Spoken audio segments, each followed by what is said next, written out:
Start.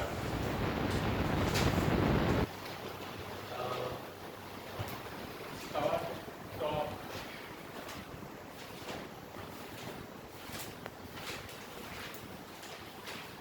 Start है क्या? पहले उसमें start. It is a tangential force. Tangential force which brings a body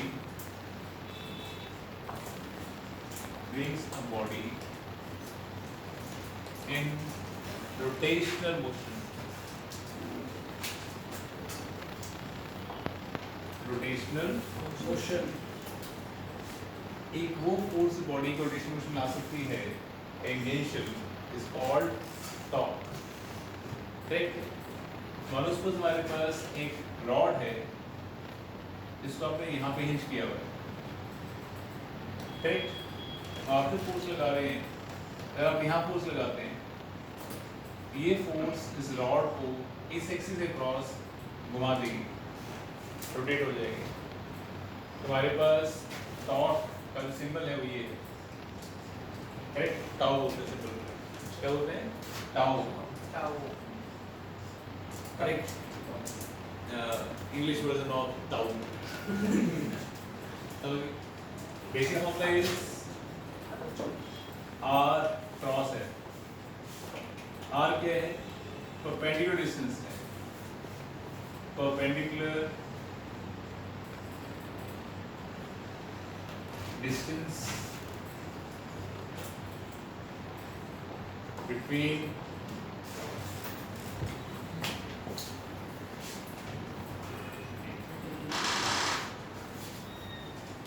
anyone interested in copy? Good. Between point of hinge and application of force. Application of force. Correct. मतलब जहां आप force लगा रहे हैं. करेक्ट है. वैसे भी suppose आपने इस डोर को खोलना है, मैं कहता हूँ मिनिस्टर इस डोर को खोलो. मिनिस्टर आती है और ऐसे फोर्स लगाती है ऊपर की तरफ, डेफिनेट डोर नहीं खुलेगा. मेरे ऋषि का दरवाजा खोलना, ऋषि आती है ऐसे फोर्स लगाती है, दरवाजा नहीं खुलता. मैं कहता हूँ भाई बुल्लिंग को डोर खोलो, वो आती है ऐसे फोर्स लगाती है, नहीं खुलेगा. करेक्ट है. फिर मैं कहता हूँ अभी को भी दरवाजा खोलना, अभी जो फोर्स लगाता है प्लेन के मटेरियल लगाता है, दरवाजा खुल जाता है. ठीक है. तो टेंजेंशियल फोर्स है जो बॉडी को रोटेशनल मोशन में ला रही है, दैट इज कॉल्ड टॉर्क. पास में जैसे जिस दिन आपकी छुट्टी होती है तो आप घर के आगे एक टायर लेके खड़े हो जाते हैं, है ना शिखर. तो उसको ऐसे आप ऐसे घुमाते हैं गलियों में. यही लेवल गेम खेलते हैं ना. ठीक है. तो आप जो फोर्स लगाते हैं वो टेंजेंशियल लगा रहे हैं, तभी टायर घूम रहा है. या खड़ी हुई गाड़ी के या बाइक खड़ी है तो पीछे टायर उठ जाता है, उसको पैर हिला रहे हैं ऐसे करके. अगर जो फोर्स लगाते हैं टेंजेंशियल लगा रहे हैं, जिससे रोटेट होता है, that tangential force is called torque. Correct. तो जहां बॉडी हिंज है और जहां फोर्स लगा है उसमें डिस्टेंस इज r. तो टॉर्क इज r क्रॉस है. By cross product torque itself is vector quantity. Itself is the vector quantity. और कौन सा वेक्टर है? पोलर या एक्सियल? ये एक्सियल है. बहुत बढ़िया बच्चे, एक्सियल वेक्टर है. तो जो भी वेक्टर्स आपके रोटेशन से लिंक्ड होते हैं वो सारे आपके एक्सियल वेक्टर्स होते हैं. करेक्ट है. यूज कैसे करना है, क्वेश्चन कैसे आएगा, एग्जांपल के साथ बताता हूं मैं आपको. लेट इट बी हमारे पास एक रेक्टेंगुलर फ्रेम है. ये साइड है उसकी ए, ये साइड है बी. इस फ्रेम को मैंने इस पॉइंट पे सेंटर पे यहाँ पे हिंज कर दिया है. हिंज मतलब यहाँ मैंने इसको कील काट दिया इसको. करेक्ट है. अब यहाँ से फोर्स लगा रहा हूँ F1. तो मेरे पास F1 का टॉर्क कितना होएगा कृष्णा? यहाँ पे R कहाँ है बेटा? आप फोर्स क्या लगा रहे हैं तो डिस्टेंस में डिक्लेयर हो जाएगा ये वाला, तो ये होगा आपका डिस्टेंस b/2 इनटू F1, ये टॉर्क हो गया करेक्ट। और ये किस डायरेक्शन में घुमाएगा इसको? ऐसे मतलब ऐसे घुमाएगा। This sense of rotation is called anti clockwise rotation, clock के ऑपोजिट डायरेक्शन में।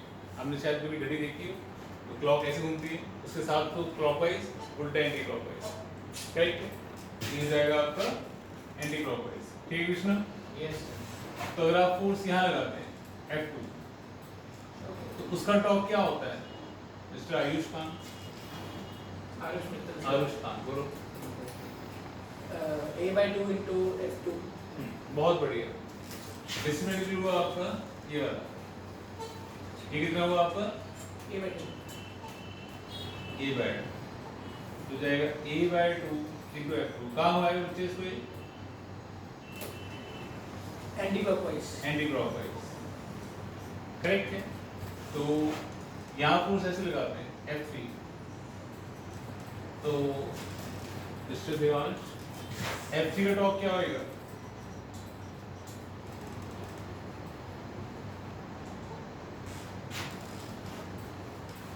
कल बोलेंगे बोलो, अरे क्यों नहीं बताया? तो पता है, बोलो बोलो। ये एक्स है ना, यहाँ पोजीशन निकल हो गया वाला कितना बेटा? ये सही बोल रहे हो, बोलो। सी तो है ही a/2 और फिर a/2 into F3 कहाँ हुआ बेटा इसको? ये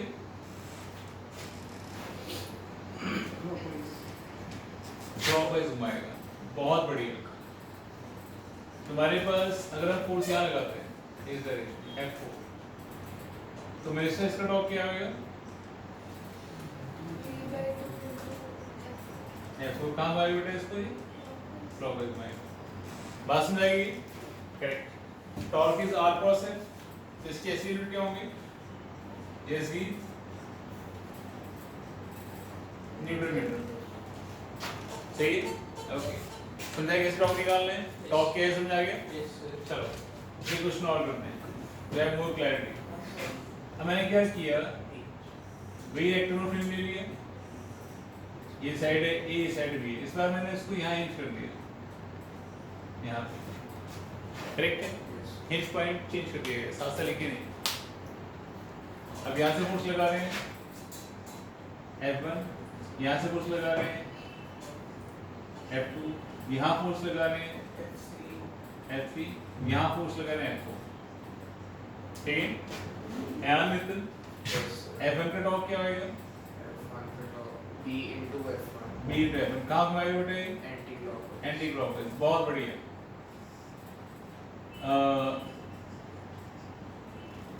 F2 का टॉर्क क्या होगा? A to F2 कहाँ घुमाएगा बच्चे इसको? एंटी क्लॉकवाइज, बहुत बढ़िया।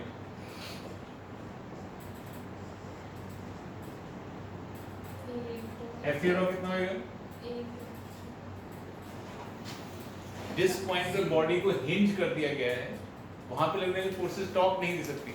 जैसे आपने घर जाए तो दरवाजा खोलने के लिए आप हिंज पे लगा गए यहाँ पे, दरवाजा नहीं खुलेगा, दरवाजा नहीं खुलेगा, ऐसा नहीं करना है, ऐसा करते भी नहीं है हम लोग। तो जहाँ भी आपने बॉडी को हिंज कर लिया है या जिसके रिस्पेक्ट में आप टॉर्क लगा रहे हैं तो वहां लगने वाली फोर्सेस टॉर्क नहीं देंगी। समझिए बात को? ओके हाँ जी कृष्णा, F4 का टॉर्क कितना होगा? 0 ही होगा। कितना होगा? कितना होगा? कितना होगा? परपेंडिकुलर डिस्टेंस ही नहीं। हाँ 0 ही होगा क्योंकि पैरेलल है, परपेंडिकुलर डिस्टेंस ही नहीं है। कहीं भी आप कोई भी चीज करते हैं तो एक चीज बेसिकली बहुत ज्यादा जरूरी होती है, क्या? Common sense. सही है? No doubt.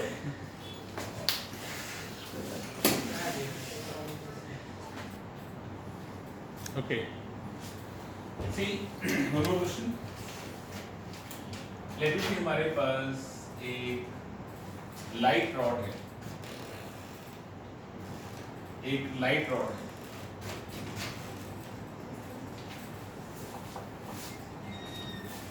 the rod itself doesn't have any weight, correct? Length is 10 metre. आपने इसको यहीं पर यहाँ पे हिंच कर दिया, डिस्टेंस ऑफ 4 मीटर, करेक्ट है? अब यहाँ से फोर्स लगा रहे हैं यार 100 न्यूटन की. क्वेश्चन आता है कि यहाँ से कितनी फोर्स लगाएं to keep the rod straight या horizontal. Find value of F to keep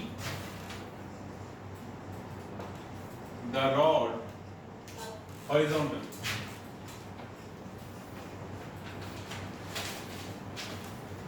Done? अब एक क्वेश्चन मैं करता हूँ, अगर आप करेंगे. यहाँ पे डिस्टेंस 4 मीटर है, ये कितना हो जाएगा इसी का 6 मीटर हो जाएगा. तो यहाँ से टॉप यहाँ पे हिंच कर लिया हमने, इस केस में टॉप कितना लगेगा R क्रॉस F. सही है? तो यहाँ से टॉप कितना लगेगा रजिस्टर इंटू F ये लगेगा. अगर क्लॉकवाइज टॉप को एंटी क्लॉकवाइज से बैलेंस कर लेगा, नेट टॉप हो जाएगा 0 और रॉड की रहेगी आपकी हॉरिजॉन्टल, स्ट्रेट या हॉरिजॉन्टल रहेगी. क्लॉकवाइज 6 है इक्वल्स टू 400. पहले F का आ जाएगा आपको 200 बाई 3 न्यूटन. है वो clear? Yes, sir. Clear? Okay. अब अगर सपोज रॉड का वेट है, ये रॉड है हमारे पास, ये यूनिफॉर्म रॉड है. यूनिफॉर्म रॉड का मतलब क्या होता है कि मास टू लेंथ कांस्टेंट है. रिजल्ट में ना से मास टू लेंथ कांस्टेंट है. 10 मीटर की रॉड है, 20 केजी इसका वेट है, करेक्ट? आपने यहाँ इंच किया 4 मीटर. ऑब्वियसली इसका वेट ज्यादा होगा, नीचे गिरने की कोशिश करेगी, तो कितनी फोर्स लगाएं to keep it horizontal. Find value of F to keep the rod horizontal. 2 kg. सही. अब 10 मीटर का वेट जो है, लेंथ या मास जो है 20 kg है, तो 4 मीटर का मास कितना आएगा 8 kg. Complex calculations 8 kg. और 6 मीटर का मास कितना आएगा 4 पे 12 हो जाएगा 12 kg. और वेट हमेशा ही सेंटर से लगता है. कहाँ से लगता है? सेंटर से. तो 4 का सेंटर कहाँ पर होगा 2 पर होगा. Force is 8G. और 6 का सेंटर कहाँ पर होगा 3 पर होगा. It is 12G. तो मास है, लेंथ है ना उसकी 6 के सेंटर पे 3, करेक्ट? अब सारे आपके एंटी क्लॉकवाइज टॉप क्या हो जाएंगे? यस बोलो भैया. इसका टॉप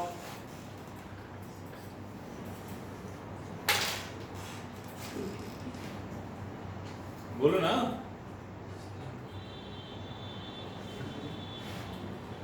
सही है. इसका बोलो.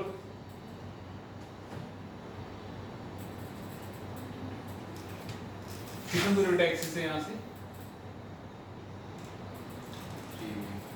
2 मीटर है. 4 का 2 हाफ कितना होता है? 4 का 2 हाफ कितना होता है? 2 तो 2 ही लिखा है यहाँ पे. आर को ऐसे तो करना है, तो 2 into 8G. mg is a force ना. इतना डर के क्यों बोल रहे हो आप? अब क्लियर नहीं हो क्या करना है? हुआ नहीं हुआ। हो गया ओके। तो बताइए क्लॉकवाइज टॉर्क कितना होगा मिस्टर अभिनव?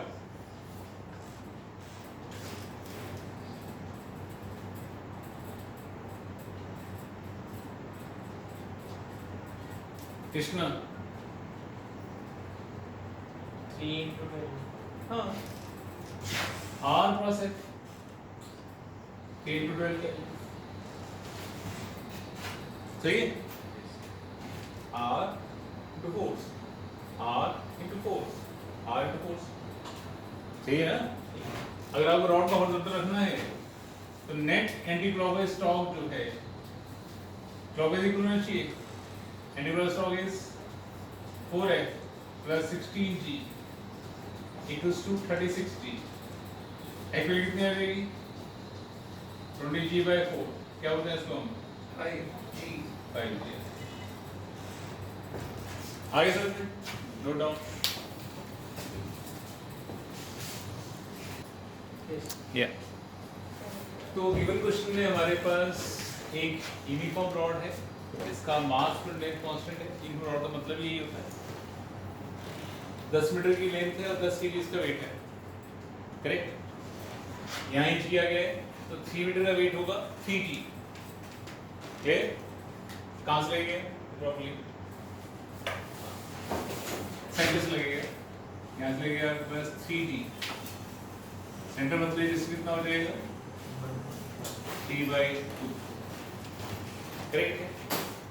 यहाँ से लगेगा आप 7 मीटर का मास 7g हो जाएगा। कहाँ से लगेगा 3.5. 7/2 या 3.5 कह सकते हैं करेक्ट है। अगर रॉड को हॉरिजॉन्टल रखना है टॉर्क बैलेंस करेंगे तो आपका anti clockwise torque 3/2f plus 3/2 into 3g और 7/2 into 7g। Is that clear? Yes, sir. सबका ठीक है? Yes, sir.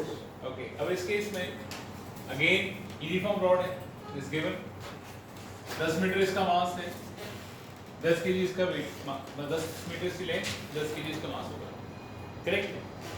तो आपने स्विच कर रखा है यहाँ पे तो वेट हमेशा लगता है सेंटर से तो 10 मीटर का सेंटर कहाँ पे होगा 5 पे। यहाँ से वेट लगेगा 10g फिर डिस्टेंस होगा 5 मीटर। क्लियर है? t एक कॉम्पोनेंट कॉस में और एक कॉम्पोनेंट साइन में करेक्ट। अब वेट का जो टॉर्क लग रहा है वो इसको क्लॉकवाइज डायरेक्शन में घुमाएगा। इस फोर्स का टॉर्क भी इसको क्लॉकवाइज डायरेक्शन में घुमाएगा जबकि टेंशन का टॉर्क इसको एंटी क्लॉकवाइज घुमाएगा। यहाँ ही है ना एंटी क्लॉकवाइज क्लॉकवाइज क्लॉकवाइज। जहाँ ही वहाँ पे थंब जहाँ फिंगर्स रोटेट करेंगी वहाँ घूमेगा। जहाँ हिंट वहाँ पे थंब जिस फिंगर्स रोटेट कर रही है उस डायरेक्शन में वो रोटेट करने की कैपेबिलिटी रखता है। अगर आपको हॉरिजॉन्टल करना है इसको हॉरिजॉन्टल रखना है इसको तो नेट क्लॉकवाइज टॉर्क को एंटी क्लॉकवाइज टॉर्क बैलेंस कर लेगा। तो क्लॉकवाइज टॉर्क क्या हुआ आपका 5 into 10g करेक्ट है plus 10 into 10g correct. Entire distance 10 है 10 mg कॉन्टिन्यूस कौन करेगा 7 into t sin theta 7 into t sin 30 solve करके आप ये वैल्यू निकालेंगे जो भी है। समझ आएगी मेरी बात? Is it clear? ओके आगे देखो next question very important concept ध्यान से समझेंगे मैं क्या पढ़ा रहा हूँ। सब रेडी ये लिखा रहेगा बोर्ड ठीक है। हमारे पास एक दीवार है और एक फ्लोर है। यहाँ पे एक रॉड रखी हुई है ये रॉड रखी हुई है। रॉड का mass capital length capital correct. दीवार पर friction coefficient is μ1 value is 1/4 rough दीवार है। फ्लोर पर कोएफिशिएंट फ्रिक्शन 1/2 करेक्ट है। तो आपको निकालना है कि किस एंगल पर हम रखें रॉड को, max value theta, find maximum value of theta to keep the rod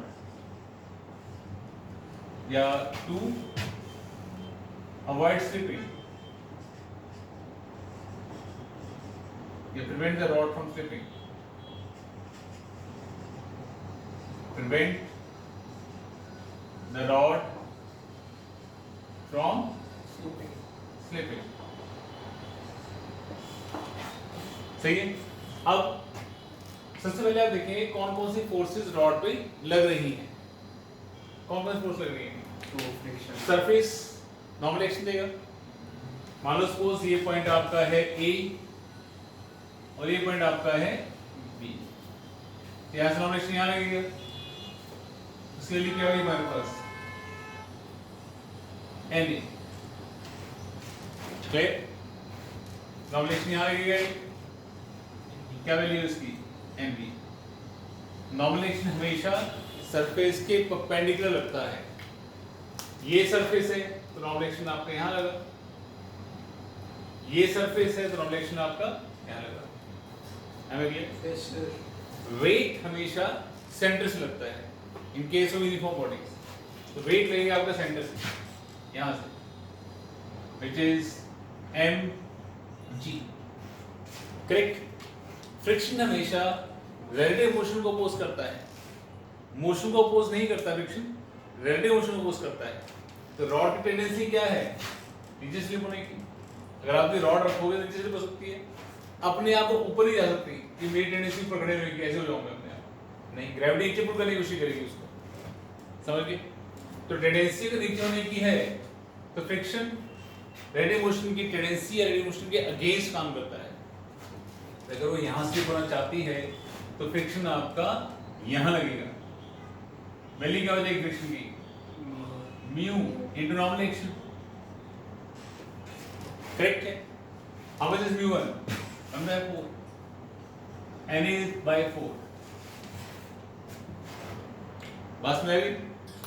और यहां पे यहां से टेंडेंसी है तो फ्रिक्शन कहां लगेगा? पीछे, उसकी value mu into normal action, which is NB by 2, correct है? जैसे समझते हैं, we have a rod जिसका मास m L है, एक पर्टिकुलर एंगल पर आपने उसको स्टैटिक रखना है, उसको स्लिप होने से बचाना है। तो पहले हमने देखा कौन कौन से फोर्सेस लग रही हैं। दीवार में इसको नॉर्मल एक्शन दिया इस डायरेक्शन में, फर्स्ट नॉर्मल दिया इस डायरेक्शन में, क्लियर कृष्णा? टेंडेंसी यहां से होने की, फ्रिक्शन इस direction, friction is below normal action, सब जानते हैं। टेंडेंसी इस डायरेक्शन से होने की, फ्रिक्शन यहां बिलो नॉर्मल एक्शन, क्लियर? तो पहला स्टेप क्या होगा आपको नेट हॉरिजॉन्टल फोर्सेस को जीरो पुट करना पड़ेगा, करेक्ट? कौन कौन से हॉरिजॉन्टल है? एन हॉरिजॉन्टल है और म्यू टू एन भी हॉरिजॉन्टल है, करेक्ट है? इनका डायरेक्शन भी क्या एक दूसरे से ऑपोजिट है। इट मींस एन जो है minus mu two N B should equals to 0. We are taking Na as positive I cap में, A negative I cap, that's why positive negative ले लिया। It means Na की value जो है वो mu two N B होनी चाहिए, clear है? Am I clear? Okay. Value mu two is 1/2, तो Na कितना आ जाएगा? एन बी बाई 2 आ जाएगा, करेक्ट? पहला स्टेप क्लियर हो गया। सेकेंड स्टेप में आपको नेट वर्टिकल फोर्सेस को बैलेंस आउट करना है। कौन कौन से वर्टिकल है? ऊपर कौन कौन लग रहा है? Friction, N B. नीचे कौन लग रहा है? Weight. It means friction plus N B balance out weight, सही? It means friction plus NB equals to 8. Friction is mu1 N1, which is ultimately Na/4 सही है। और Nb क्या है? 2Na है। That equals to weight Na कितना आ जाएगा? 4mg/9 आ जाएगा। 4 to the 8 plus 1 9। और Nb कितना आ जाएगा? कितना है Nb? कितना आएगा? 8mg/9 आ जाएगा। करेक्ट। आपने हॉरिजॉन्टल फोर्सेस को बैलेंस किया, तो ये वाली फोर्स है उससे बैलेंस हुई, और ये प्लस ये फोर्स जो है उससे बैलेंस हुई। इतना समझ आ गया? ठीक है, नोट करो पहले।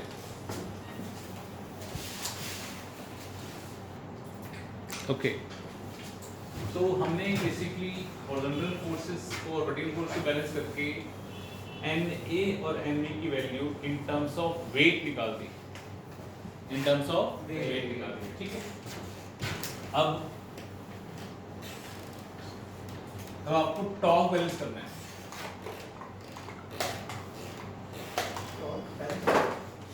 अगर रॉड रोटेट नहीं कर रही है, स्लिप नहीं कर रही है, इट मींस टॉर्क बैलेंस्ड है। टॉर्क और फोर्सेस आर बैलेंस्ड। जब फोर्सेस बैलेंस होती हैं तो बॉडी ट्रांसलेट नहीं करती, करेक्ट है, आगे नहीं बढ़ती। और जब टॉर्क बैलेंस होता है बॉडी रोटेट नहीं करती। समझ रहे हो? जैसे मान लो आपने इसको यहाँ पे हिंज कर दिया, अब यहाँ से इक्वल फोर्स लगा रहे हैं, तो ये क्या करेगी?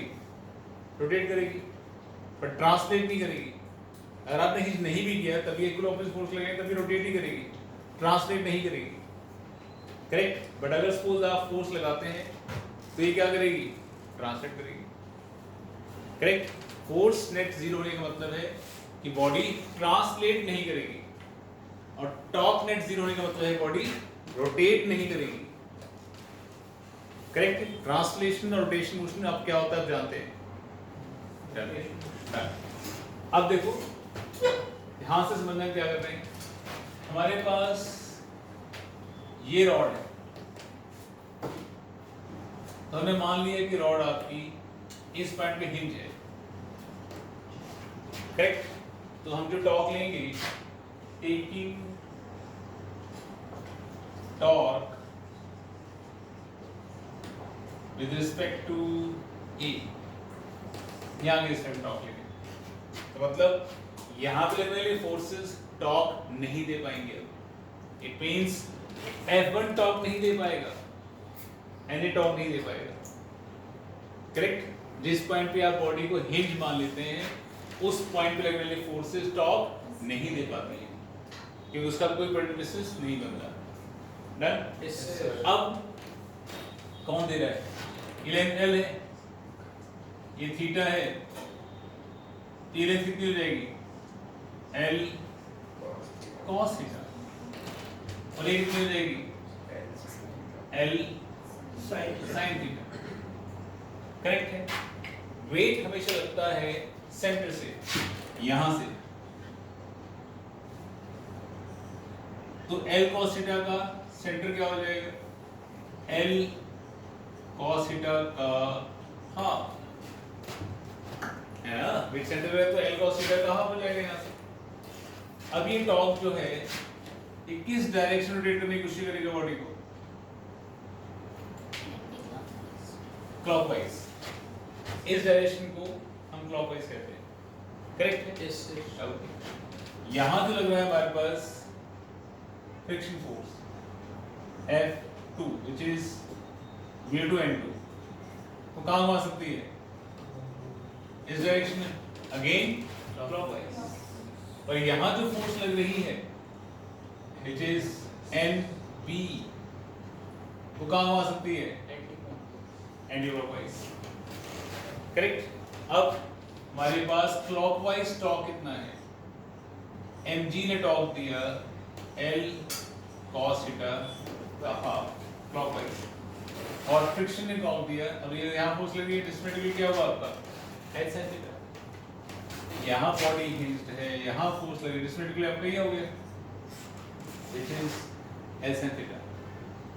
तो फोर्स हमारे पास है mu two N B into L sine theta, correct है।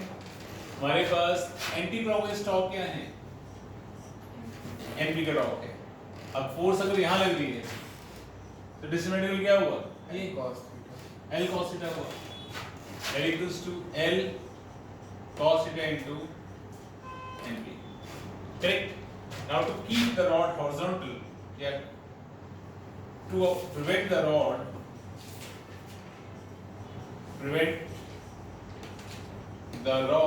from slipping,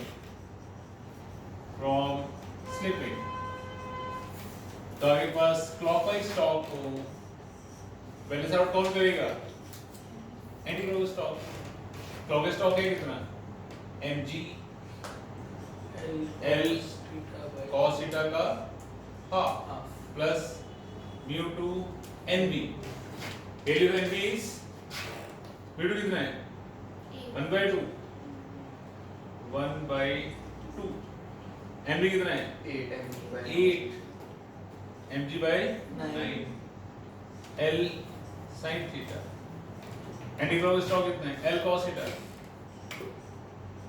into nb which is again 8 mg by 9। ये हो गया। अब जो कॉमन है काट दो, mg कॉमन है, L भी कॉमन है, वीडियो लेफ्ट पे क्या बचा हमारे पास, cos थीटा का half plus 4/9 sin theta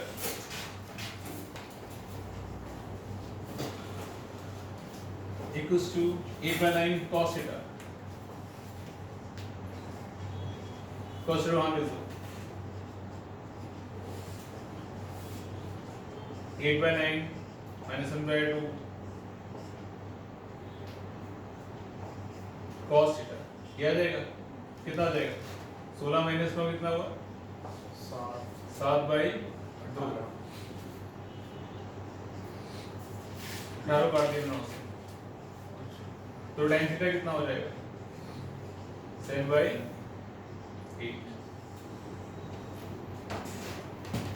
correct, इसका मतलब थीटा की वैल्यू जो है, थीटा की वैल्यू है tan इनवर्स ऑफ n/2 होना चाहिए।